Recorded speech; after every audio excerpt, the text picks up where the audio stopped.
تو اپنے اوپر بوجھ ڈالو گے تو اللہ خوشیاں دے گا.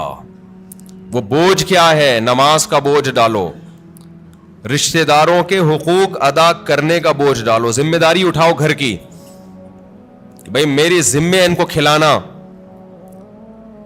غریبوں کا بوجھ ڈالو اپنے اوپر. غربا اور مساکین کا پیٹ بھرنا کس کی ذمہ داری ہے؟ میری. ہر آدمی کیا سوچے کس کی ذمہ داری ہے؟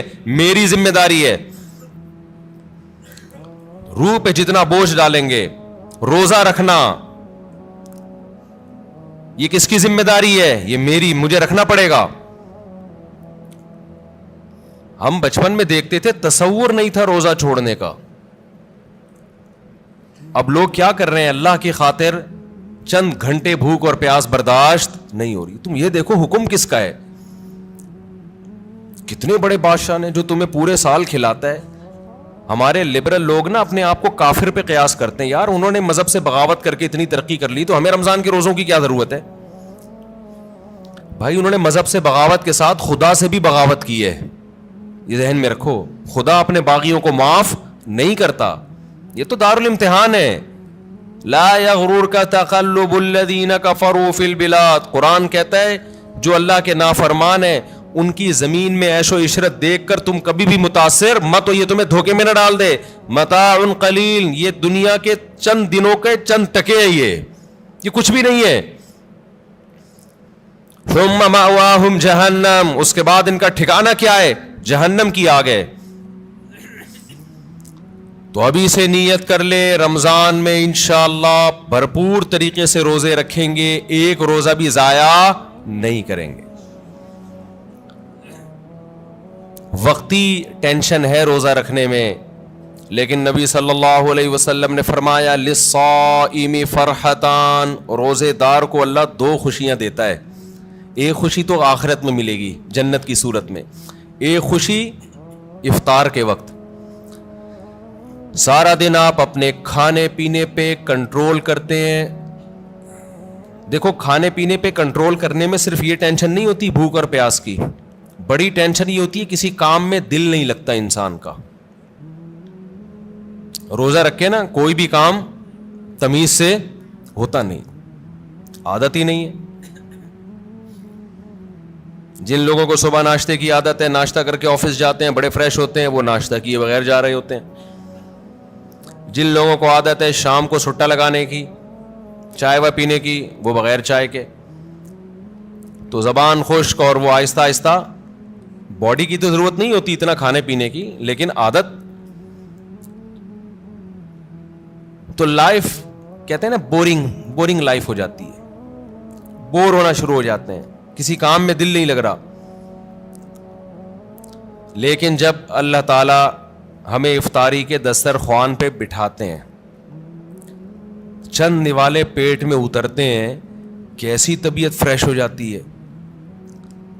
یہ عام دنوں میں طبیعت میں یہ لذت انسان محسوس نہیں کرتا.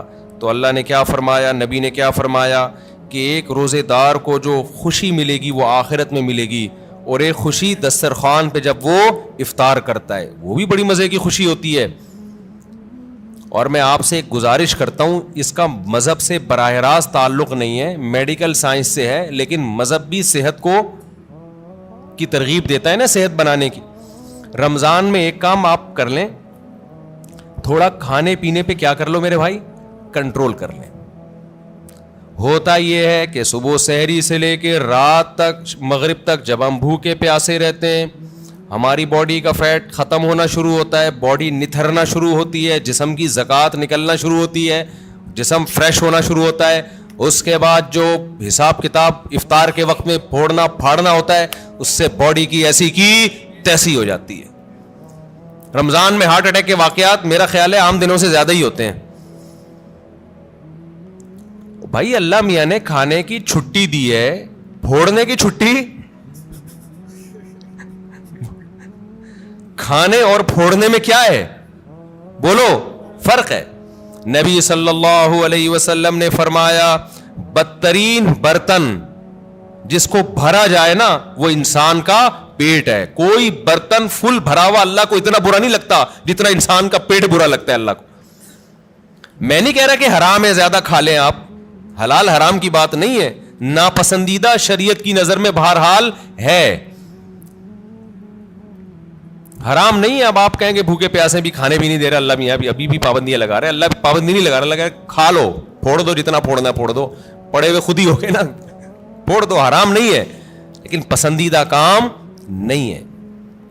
تو رمضان میں آپ اپنے آپ کو عادی بنا سکتے ہیں کم کھانے کا, اچھا کھانے کا. میں بھی سموسے پھوڑتا ہوں, پکوڑے پھوڑتا ہوں, لہذا میں آپ کو یہ کہوں کہ سموسے نہ کھائیں, پکوڑے نہ کھائیں, یہ غلط ہو جائے گا. جب میں کھانے لگوں گا میرے گھر والے میرا ہی بیان چلا دیں گے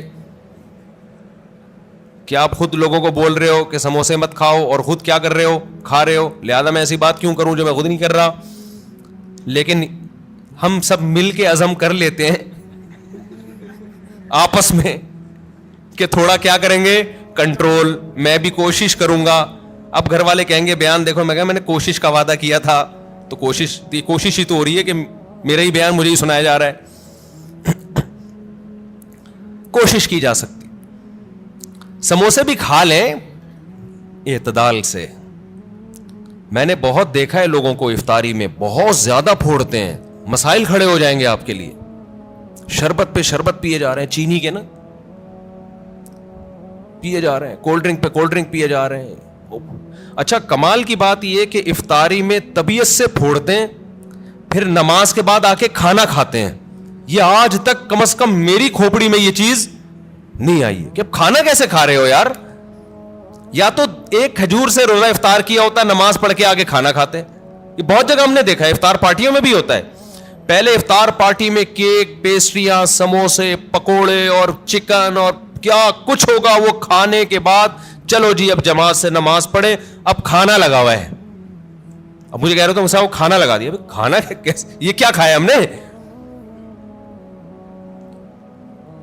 بھائی؟ ایک آدمی نے کم از کم 6 سموسے کھائے ہیں اور اتنے پکوڑے کھائے ہیں, تو اب کھانا کیا؟ تو لوگ کہتے ہیں کھانا روٹی سالن کو کہا جاتا ہے اور چاول کو کہا جاتا ہے. یہ جو ہم نے کھایا ہے کھانے سے پہلے, جو نماز سے پہلے افطاری میں, یہ روٹی سالن نہیں تھا. یہ سموسے, پیسٹریاں, پکوڑے اور پتہ نہیں رول اور کیا کیا چیزیں آ رہی ہیں, یہ تو وہ تھا. پیٹ جو ہے نا, پیٹ, اس کو نہیں پتا کھانے کی ڈیفینیشن ہندوستان اور پاکستان میں کیا چل رہی ہے اس وقت. پیٹ یہ دیکھتا ہے کہ اوپر سے کوئی چیز آ رہی ہے, اس کو ہضم کرنا شروع کر دو. پیٹ اسی کو کھانا کہتا ہے. نہیں آئی بات میرا خیال ہے. ایک دفعہ ہمارا پشاور جانا ہوا تو ہمارے کچھ میزبان تھے, وہ ماشاءاللہ پٹھان لوگ تو ویسے ہی بڑے سخی ہوتے ہیں. انہوں نے کیا کیا, میرے لیے نا دیسی مرغیوں کی وہ لا کے رکھ دی. دیسی مرغیاں نا روسٹ, بڑی زبردست تھی وہ, رانے اس کی بھنی ہوئی. ہم نے پھوڑ دی. وہ ماشاءاللہ بڑے ہیوی کھانا تھا, تو میں نے اچھی طرح طبیعت سے کھا لیا, بڑا مزہ آیا. میں تو کہا ہو گیا کھانا بھائی, اتنی دیر میں اب کھانا آ رہا ہے.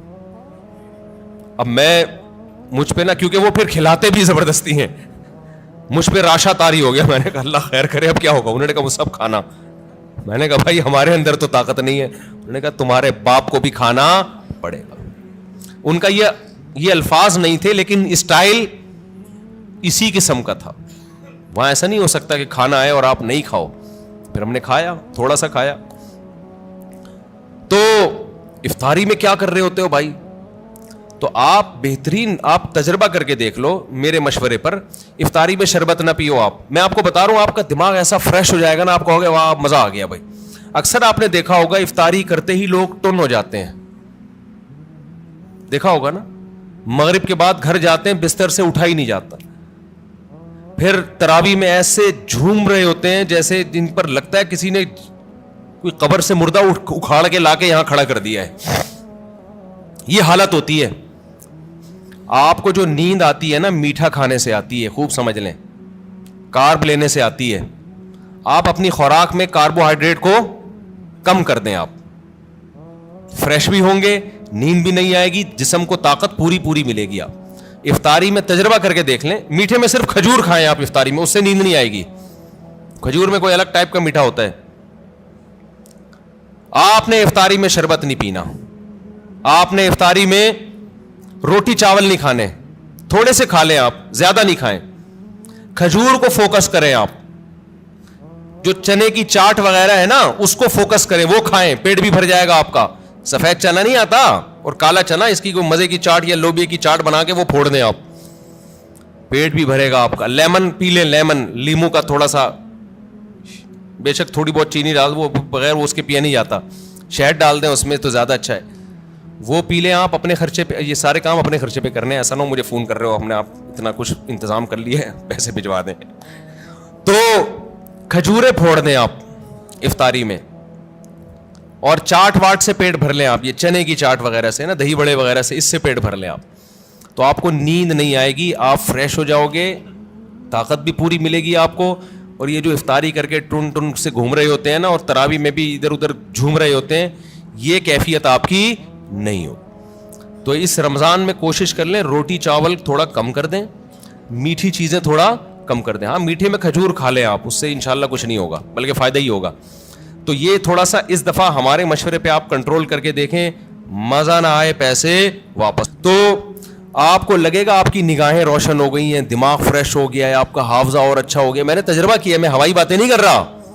روزہ رکھو اور روٹی چاول ذرا کم کھاؤ افطاری میں اور سحری میں بھی, آپ ایسا نتھرنا شروع ہو جاؤ گے, ایسی آنکھوں میں بینائی آپ کی تیز ہو جائے گی اور ایسی فریش ہو جاؤ گے کہ ہٹو بچوں ہو جائے گا بس. اور کیا کہوں میں, وہ ایک مولوی صاحب تقریر کر رہے تھے نا, نہیں وہ نہیں ان کی تقریر سنا رہا میں آپ, تو وقت بھی پورا ہو گیا ہے. تو یہ تھوڑا سا رمضان میں کیا کرنا ہے, تھوڑا سا میٹھے پہ تھوڑا سا کیا کر لو بھائی, کنٹرول کر لو میٹھے پہ. روٹی چاول بھی میٹھی ہی چیزوں میں شمار ہوتا ہے اس کا, کیونکہ اس میں کارب بہت زیادہ ہے. تھوڑا سا کنٹرول کر لیں, دیکھو آپ کی صحت, کیونکہ رمضان کا تحفہ اللہ نے غیر مسلم کو نہیں دیا, کس کو دیا ہے, مسلمان کو. تو مسلمان اس کو صحت بنانے میں بہترین استعمال کر سکتا ہے, تو روحانی فائدے بھی ہوں گے اور جسمانی بھی. لیکن مسلمان صبح سے لے کے شام تک روزہ رکھ کے افطاری میں طبیعت سے پھوڑ پھاڑ کے جسمانی قوت کا بجائے اس کو بنانے کے اس کا بیڑا غرق کر دیتا ہے, اور بیڑا ہی غرق ہو جاتا ہے. تو اللہ تعالی ہم سب کو ہدایت دے اور تمیز سے کھانے پینے کی توفیق عطا فرمائے.